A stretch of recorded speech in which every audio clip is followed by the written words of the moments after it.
Hey guys, Ash here from C4 Tech and welcome to another episode of Ash Talks. How do you get started on YouTube? What equipment do you use? What about review units?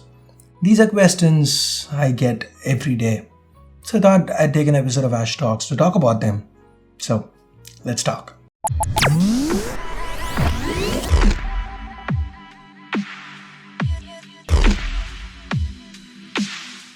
Okay, how did I get started on YouTube?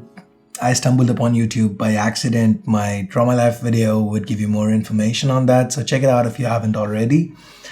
But basically, guys, if you want to start a tech channel on YouTube, I don't know about the rest. I'll talk about what I know. Tech channels on YouTube, it doesn't matter what equipment you have. It doesn't matter what devices you have.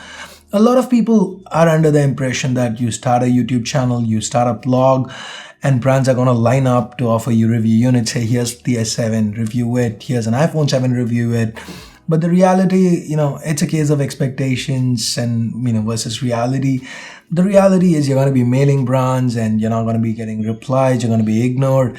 And there is no secret over here. There's no secret mail that I can tell you, a format I can give you to get brands to take notice.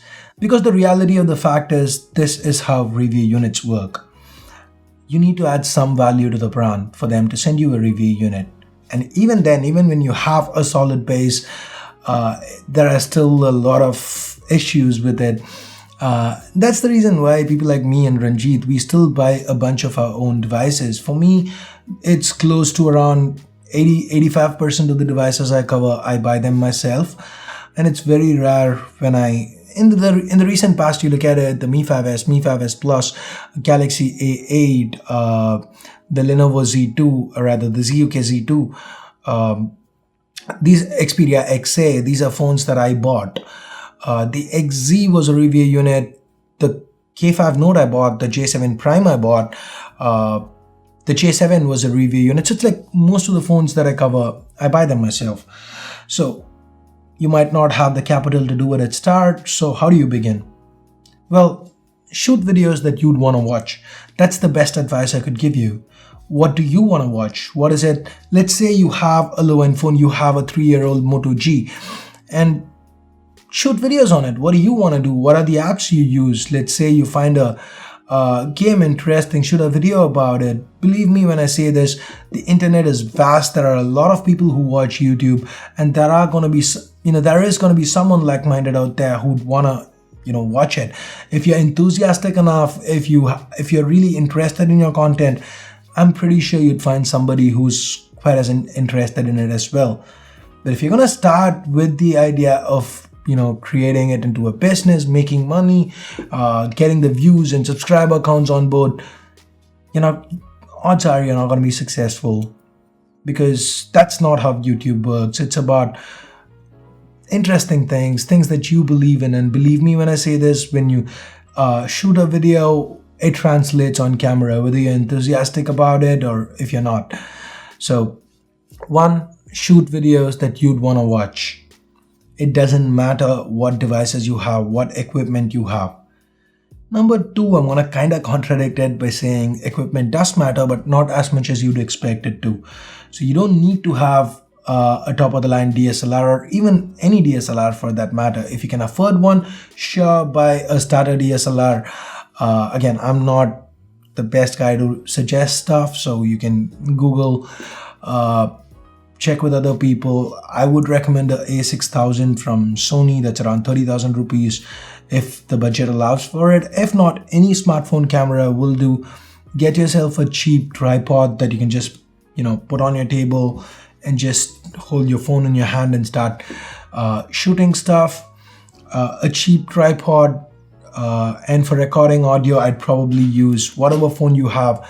Use the internal microphone to record a voiceover or just record audio.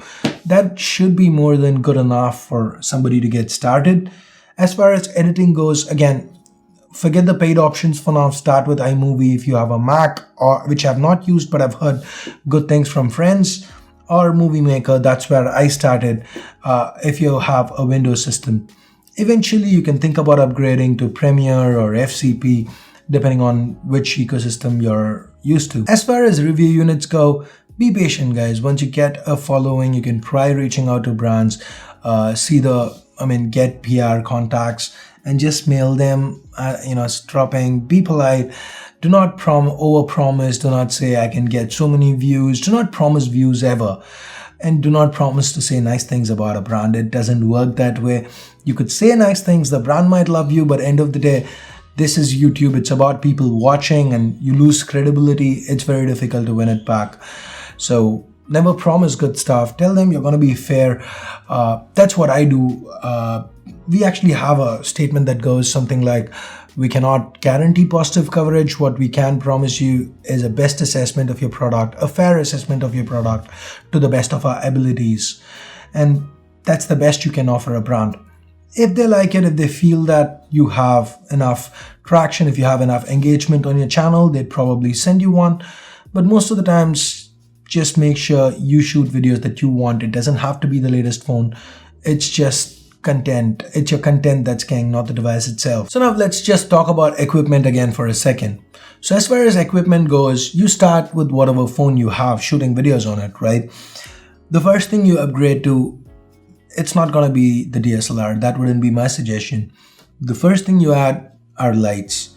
So get these CFLs. These cost about $4,000 or $6,000. The light stand and the lights included. You'll have to spend a little bit more for the lights themselves. But this is a great starter light. In fact, we were using this till about 6 months back. Get a couple of these and that should help you light properly. Or if you could just afford one, pick one up and get styrofoam. So styrofoam, use that to bounce light off so that it still comes across as if you have two light sources.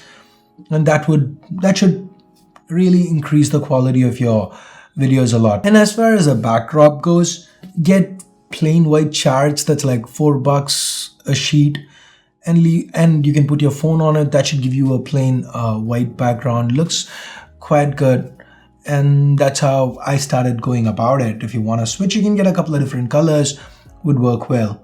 So this is low cost. If you were to upgrade next, I would say get a nice little desk as a background. And for a mic, I would suggest the Blue Yeti. A lot of people have used it and that seems to be a good mic of choice. Set yourself targets, like when I hit 5,000 subscribers, I'm gonna go get myself a Blue Yeti. When I hit 20,000 subscribers, I'm gonna go get myself a DSLR and stuff like that. Set yourself targets. Do not wait for somebody to fund you. Do not wait for brands to send you review units. If you're just waiting for something to happen, you're just gonna always be stuck waiting.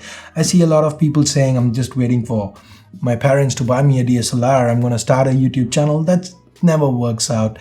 And the most important thing about being a YouTuber is having endless amounts of patience. You're not going to get the views overnight. You're not going to get the subscribers overnight. What you are going to get overnight is hate. Do not get demotivated by any hate you get. There are a lot of wonderful people who will motivate you, who will appreciate what you do. I mean, stick to that and reply to, this is what works for me these days. I tell myself for every troll that I get pissed enough to reply to, I would reply to 10 other people who say nice things about the channel. So this means in my head, I end up in a much more positive space. And that has helped greatly. So that's it, guys. There's no big secret to this. Just be patient, shoot videos that you'd want to watch yourself, and do the best with whatever equipment you have. Do not wait and have a ton of patience. So that's it for this video. If you did find it useful, give this video a thumbs up. If you didn't, go ahead, vote it down. If you have any other questions, hit me up in the comments below. I'll try to get back to you. And yeah, someone else had this question. Did you have a sponsor when you started? I didn't have my first sponsor till about a year and a half in. And even now, the sponsored by part of it, that has been happening only for the last 6 months or a year. So it's a long road. Patience. That's all I can keep saying. So that's it. Quick little video. Hope you guys liked it. Thanks a lot for watching. Till next time, this is Ash here from C4E signing off. You guys have a great day. Bye-bye now and good luck with your YouTube channel.